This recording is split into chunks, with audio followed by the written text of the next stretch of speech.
Exploring Mars, innovation versus ethical challenges in Musk's colonization mission. To look at people is that I try to separate what they do from who they are because I don't personally know Elon Musk, his family, his life, right?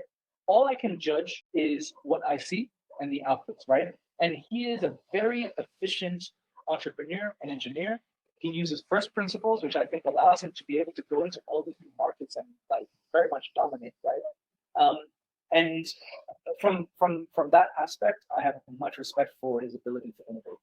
In terms of colonizing Mars, well, if he can learn from the downsides of colonization in our own human history, it'd be great.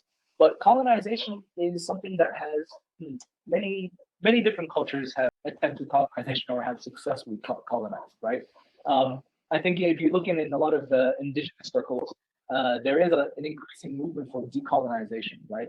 But this also stems from people wanting to have their own liberty, right? And I think if we live in a society where people start disrespect, right, then it becomes hypocritical. If a society, the colonizer, sets things up in a certain way, says we have freedom, we have liberty, but then doesn't allow that for other potential colonized nations, then there's tension there, there's conflict. So I think for Mars, I think it's inevitable at this point. I mean, who's going to stop him at this point, right? Like it's already happening.